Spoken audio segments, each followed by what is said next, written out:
अस्सलाम वालेकुम अज़ीज़ तलबा, आज हम फिर हाज़िर हैं स्मार्ट करिकुलम के यूट्यूब के चैनल पर, जो ख़ुसूसन उर्दू मीडियम बच्चों के लिए बनाया गया है ताकि हमारे उर्दू मीडियम के बच्चे भी आगे कुछ पढ़ सकें और साइंस में मालूमात हासिल करके अपना मुस्तकबिल साइंस में बनाएं। तो चलिए आज हम फ़िज़िक्स यानी बर्क चैप्टर का पार्ट 6 बना रहे हैं, जिसमें हम बात करने वाले हैं बरकी रो के हरारती असरात के बारे में, heating effects of electric current. जैसा कि हम जानते हैं अजीज़ तलबा कि अगर किसी भी मज़ाहमे में बरकी तवानाई अगर गुज़रती है तो वो चीज़ क्या हो जाती है, गर्म हो जाती है या हरारत की शक्ल में ज़ाया होना शुरू हो जाती है। आप एक पहले के बल्ब को ही ले लो, अगर बल्ब रोशन हो रहा है तो थोड़ी देर के बाद वो बल्ब क्या हो जाता है, गर्म हो जाता है। जैसे हम उसको छुएंगे तो क्या हो जाता है, वो गर्म लगने लगता है।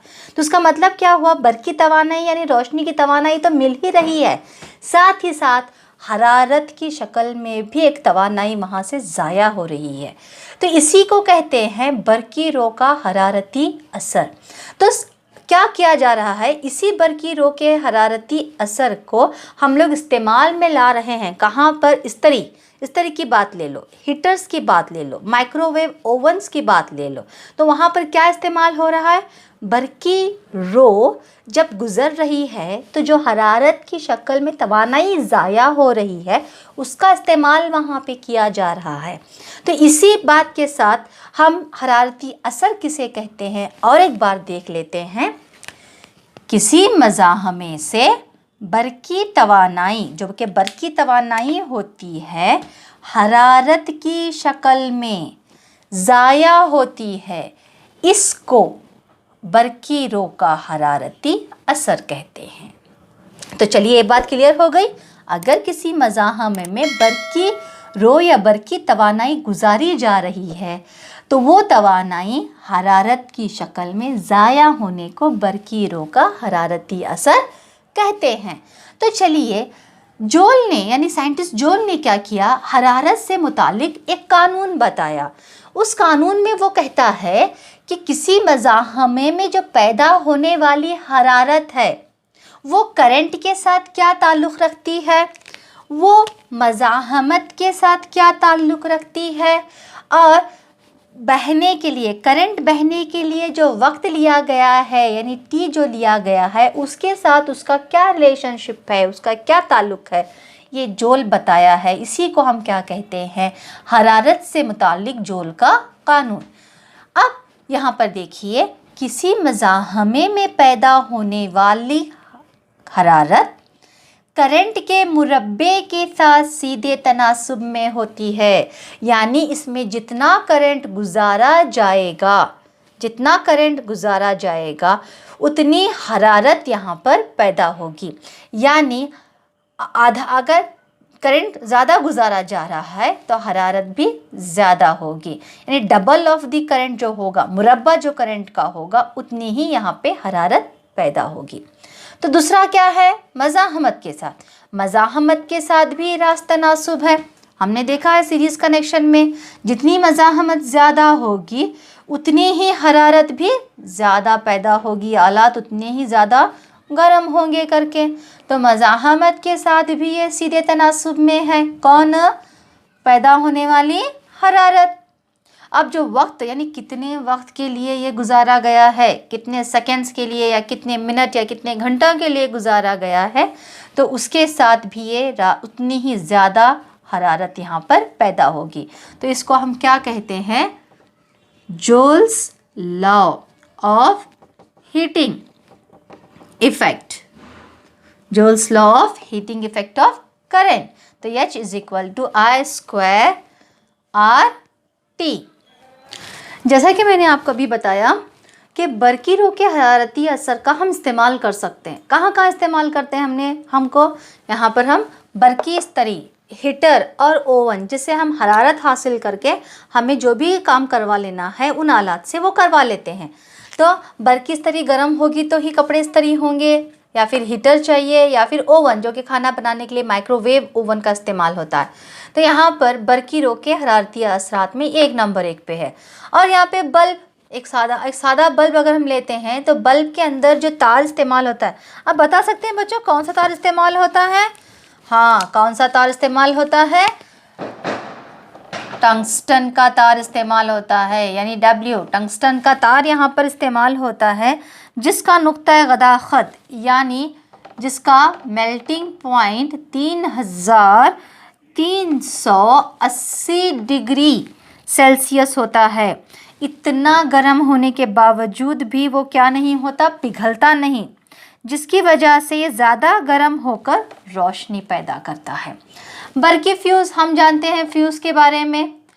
फ्यूज़ क्या है फिर? फ्यूज़ एक हिफाजती आला है। फ्यूज़ क्या है? एक हिफाजती आला है। जब भी सर्किट में अचानक बहुत ज़्यादा करंट बहने लगता है तो फ्यूज़ का तार गर्म होकर पिघल जाता है, जिससे सर्किट टूट जाता है और आलात की हिफाजत होती है, वो ख़राब होने से बच जाते हैं। तो हमने देखा होगा जब भी अगर घरों में ज़्यादा बरकी रो यानी ज़्यादा दबाव वोल्टेज ज़्यादा हुआ तो क्या होता है, अचानक ज़्यादा करंट बहने लगा तो वो फ्यूज़ छूट जाता है, तार छूट जाता है। वो किससे बना होता है?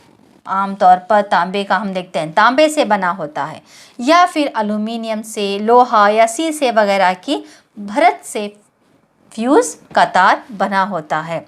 और फ्यूज़ को हमेशा सर्किट में सिलसिलावार तरतीब में जोड़ते हैं, क्योंकि जब इस सिलसिलावार तरतीब में जोड़ा जाता है और जब टूट जाता है तो आगे करंट पास नहीं होता और आलात ख़राब होने से बच जाते हैं बच्चों। तो चलिए अब हम देखते हैं कि बरकी आलात की रेटिंग के लिहाज से मुख्तलिफ़ किस्म के फ्यूज़ का इस्तेमाल होता है। यानी अब यहाँ पे हम देखेंगे 1 एम्पियर का या फिर 2 एम्पियर, 3 एम्पियर और दीगर एम्पियर्स। तो चलिए बच्चों इसी वीडियो में हम बरकी पावर के बारे में भी पढ़ते हैं। तो चलिए बच्चों, बरकी पावर यानी इलेक्ट्रिक पावर किसे कहते हैं?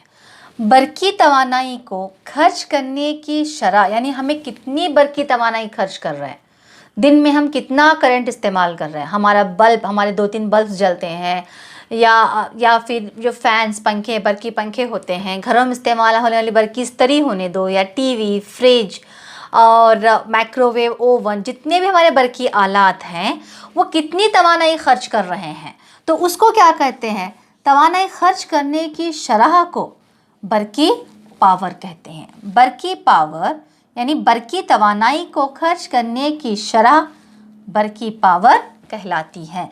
इसका ज़ाबिता जो है उसको P से जाहिर करते हैं। किससे? P से, यानी P बराबर है VI, मज़म्मर फ़ाक ज़रब बहने वाला करंट। तो यहाँ पर फिर से हम क्या करेंगे, ये वाली जो ज़ाबिता है ये P = VI किसका है? बरकी पावर का है। तो चलिए बच्चों हम यहाँ पे अगर इसमें हम क्या डालेंगे, V बराबर है IR यानी ओम का कानून, तो क्या होगा? P = V क्या है? IR है और एक I यहाँ पर इसका है, तो हम I² R भी हमें हासिल होता है। ये वाला भी क्लियर हो गया। तो I, अगर I को चेंज करेंगे तो I = V/R है ओम के क़ानून के हिसाब से। तो चलिए इस मसावात में, मसावात नंबर 1 में हम फिर से क्या करते हैं, P बराबर है I को जैसे कि यहाँ पर V को जैसे कि वैसे रखते हैं, I को क्या करेंगे V/R यानी ए वाला लेंगे। क्लियर हो रहा है?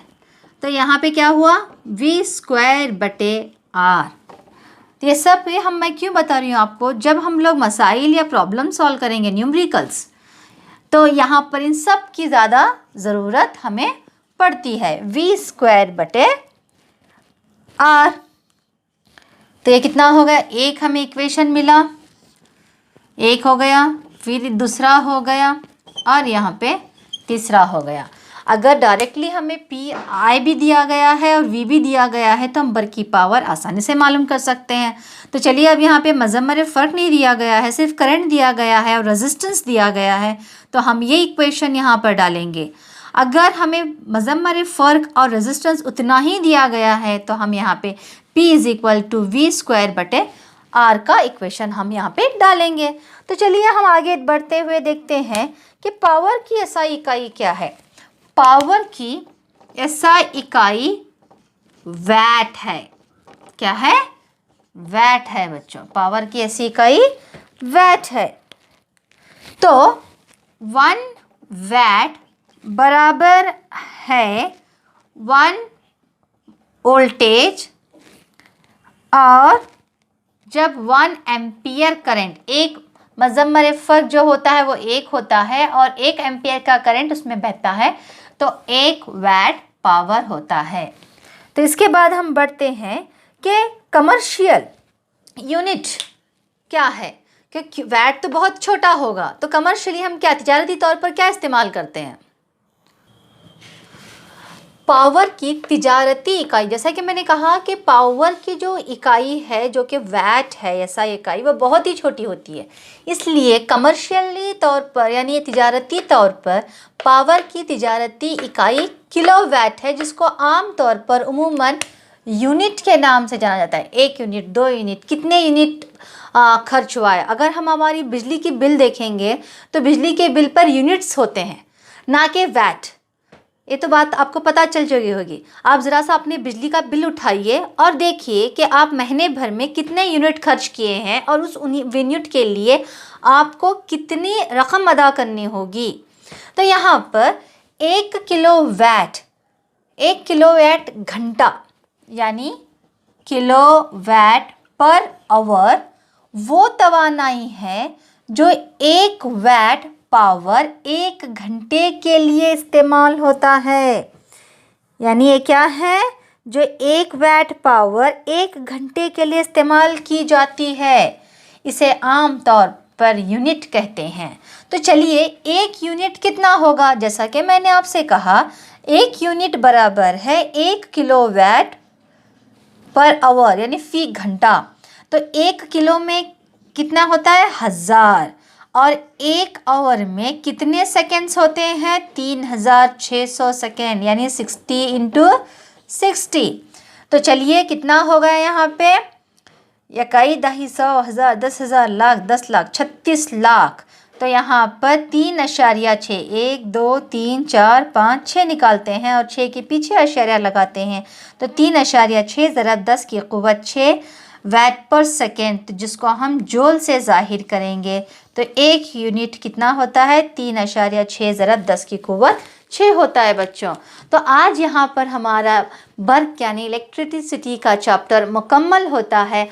आगे वीडियो में हम इसके एक्सरसाइज सॉल्व करेंगे। तो तब तक के लिए बच्चों पढ़ते रहिए, चैनल को सब्सक्राइब कीजिए और बेल आइकॉन को प्रेस कीजिए ताकि आपको एक्सरसाइज सॉल्व करने के लिए नोटिफिकेशन मिलता रहे। खुदा हाफिज़।